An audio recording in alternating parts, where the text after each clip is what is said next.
दोस्तों, कार्तिक मास में सुने जाने वाली इली और घुन की कथा। दोस्तों, कथा सुनने से पहले आप एक बात जान लें, जब कथा सुनना स्टार्ट करें तो कार्तिक मास के पहले दिन से ही शुरू करें और कार्तिक मास के लास्ट तक इस कथा को सुने। और आप कार्तिक मास में एक नियम बना लें, कोई भी नियम ले सकते हैं, दान का, दीप का या फिर कथा सुनने का। जब आप नियम ले तो बीच में उन नियम को खंडित नहीं होने देना चाहिए। अगर आप कथा सुनने का नियम लेते हैं तो पहले दिन से ही अपने हाथों में जल पुष्प लेकर के संकल्प ले ले और एक नियम ले ले कि कथा आपको प्रतिदिन सुननी है। दोस्तों, कथा सुनने के लिए पहले तो आप ब्रह्म मुहूर्त में उठे, पूजा करें और आसन पर बैठकर हाथ में चावल और अक्षत लेकर के और इसकी कथा सुने और पूरे कार्तिक मास सुने। बीच में भी कथा आपको छोड़नी नहीं है, तब जाकर आपको कथा सुनने का पूरा फल मिलेगा। तो चलिए हम कथा शुरू करते हैं। तो ये कथा इली और घुन की है। इली और घुन में काफ़ी मित्रता थी, दोनों मित्र थे। इली ने घुन से कहा कि चलो भाई हम लोग मिल करके और स्नान करते हैं, कार्तिक स्नान करते हैं। परंतु घुन ने कार्तिक स्नान करने से मना कर दिया। लेकिन इली ने राजा की बेटी के पल्ले से लगकर कार्तिक स्नान कर लिया, पर घुन जीवन भर कोई भी धर्म कार्य नहीं किया। फिर एक समय उन दोनों की मृत्यु हो गई।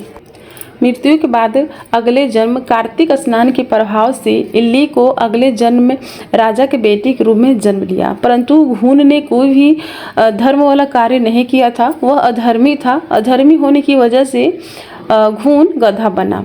तो जब राजा की बेटी इली बड़ी हो गई तो उसका विवाह हुआ। विवाह के बाद जब वह ससुराल जाने लगी तो रास्ते में गधे को देखा तो वह अपनी पालकी रुकवाई। तो राजा ने उससे पूछा कि बेटी आपने पालकी क्यों रुकवाई? तब उस कन्या ने कहा कि पिताजी मैं इस गधे को अपने साथ ले जाना चाहती हूँ। तब राजा ने कहा बेटी इस गधे को अपने साथ मत ले जाओ, तुम चाहे तो इसके बदले जितना चाहे धन दौलत ले जा सकती हो, परंतु इस गधे को न ले जाओ। परंतु उस कन्या ने अपने पिताजी की बात नहीं मानी और गधे को ले जाने की जिद करने लगी। तब राजा ने हार मानकर उस गधे को कन्या के साथ विदा कर दिया। उस कन्या ने गधे को अपने साथ ले गई और राजमहल में जाकर और सीढ़ियों के पास उस गधे को बांध दिया। और जब भी रानी महल से नीचे उतरती तो वह गधे से पिछले जन्म की बातें करती, जिसे एक बार उसकी देवरानी ने देख लिया और उसने राजा को जा करके सारी बातें बता दी कि रानी तो गधे से बात करती है, कोई जादू टोना टोटका करती है। देवरानी की बातें सुनकर राजा चुपके से जाते हैं और रानी की बातें सुनते हैं। जब राजा देखते हैं कि रानी तो सच में गधे से बातें करती है, तब राजा को यह देखकर बहुत ही क्रोध आता है और वह तुरंत अपनी तलवार निकालकर रानी से बोलते हैं कि रानी तू क्या ये जादू टोना टोटका कर रही है? तब रानी ने कहा कि नहीं, गधे को मैं पूर्व जन्म की कथा सुना रही हूँ कि कैसे मैंने कार्तिक स्नान करके और राजकुमारी कन्या बनी। रानी की बातें सुनकर राजा भी कार्तिक स्नान की नियम रानी से पूछते हैं और कार्तिक स्नान करते हैं।